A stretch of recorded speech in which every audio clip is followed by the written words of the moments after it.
Baik, Assalamualaikum warahmatullahi wabarakatuh. Selamat pagi, siang, sore, malam.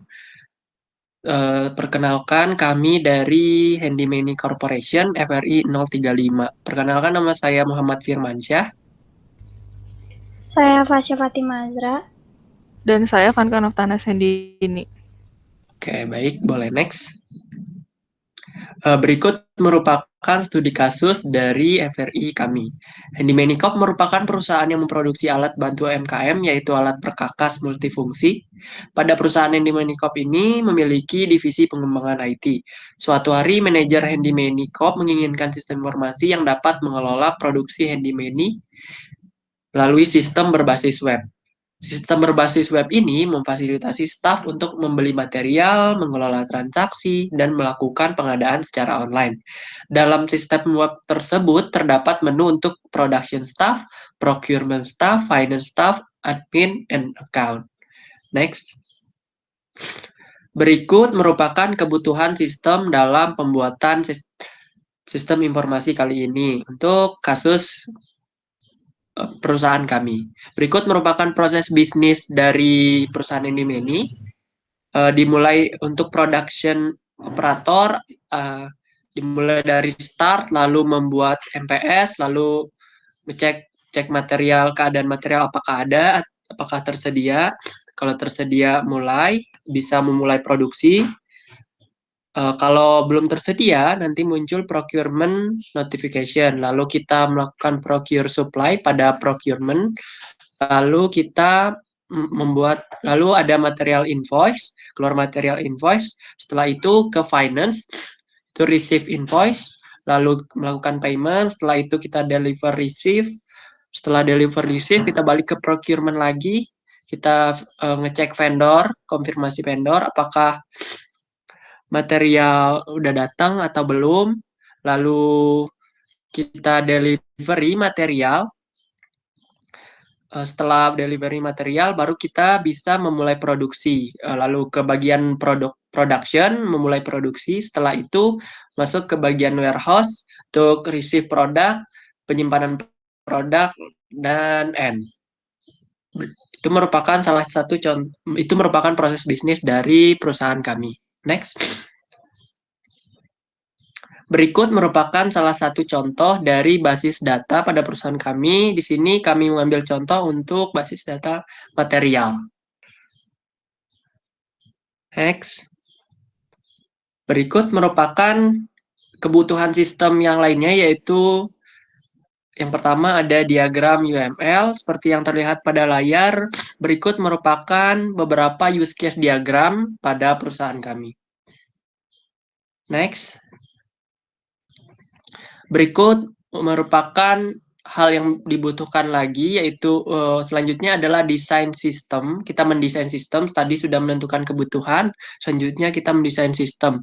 Berikut merupakan activity diagramnya, bisa dilihat pada layar, dimulai dari kita membuka website, lalu kita ditampilkan, sistem menampilkan Handymani page, lalu staff procurement memilih login, setelah memilih login muncul login page, sampai terakhir yaitu display menu.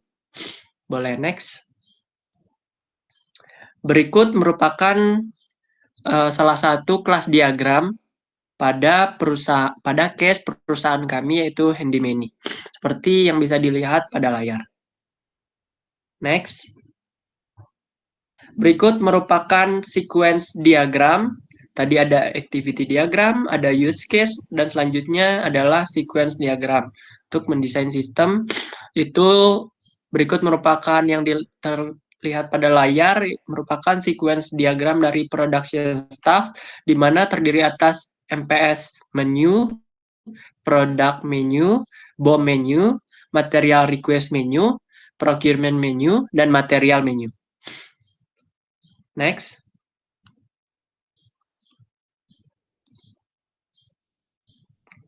Boleh di next.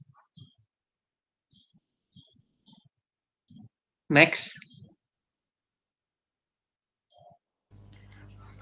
Selanjutnya, saya akan menjelaskan di sini ada sequence diagram untuk procurement staff. Jadi yang pertama itu ada procurement menu, material menu, procurement transaction, material request menu, dan juga receipt menu. Next. Nah, selanjutnya untuk finance staff sendiri itu ada beberapa menu juga. Yang pertama ada receipt menu, salary menu, journal menu, procurement transaction, sama invoice. Next. Nah, selanjutnya di sini ada sequence diagram untuk admin. Jadi untuk admin ini cuma ada 2 menu. Jadi yang pertama ada employee menu dan juga account menu. Next. Nah, selanjutnya ini desain interface dari Handy Corp. Jadi ini itu login page dari Handy Corp. Jadi ntar tinggal masukin username sama passwordnya. Next. Selanjutnya ini desain interface untuk list material yang ada untuk produksi Handy Mani. Bisa di next.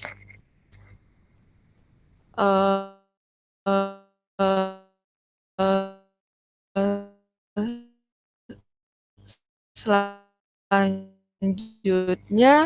di sini kalau misalnya kita mau nambahin material, kita material terus masukin nama dari material itu butuhnya berapa sih materialnya gitu. Next.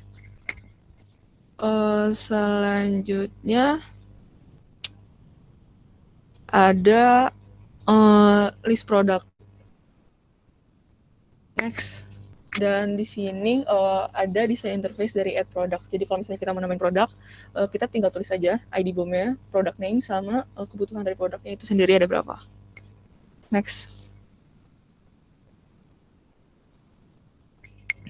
Selanjutnya terdapat desain interface pada list procurement. Nah, selanjutnya juga bisa menambahkan add procurement seperti ID BOM-nya, date, dan procurement stats-nya.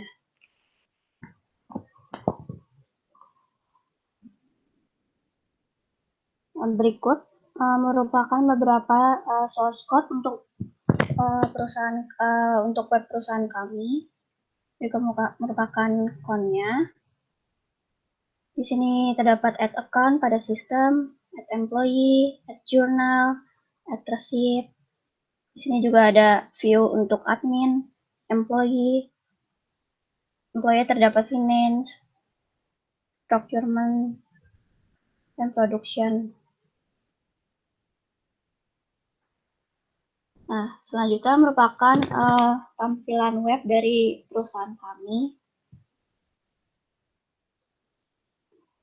Di sini kita akan login untuk admin.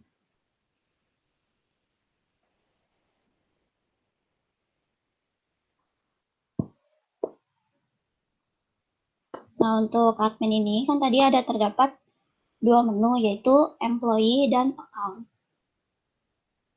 Nah, di sini terdapat list employee dari dari employee menu. Nah, di sini kita dapat menambahkan employee. Kita juga bisa mengedit dan mendelete-nya juga.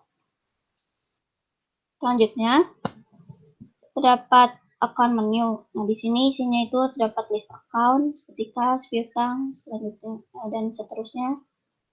Kita juga bisa menambahkan add account, bisa mengedit dan mendelete-nya. Selanjutnya kita akan login ke procurement. Untuk procurement staff.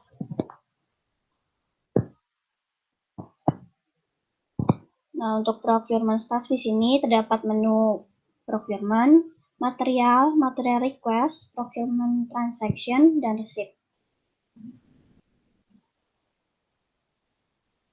Selanjutnya kita akan masuk untuk finance staff.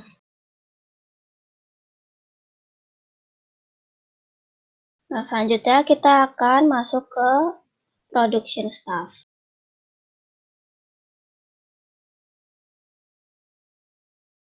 Baik, sekian dari FRI kami tutup. Wassalamualaikum warahmatullahi wabarakatuh.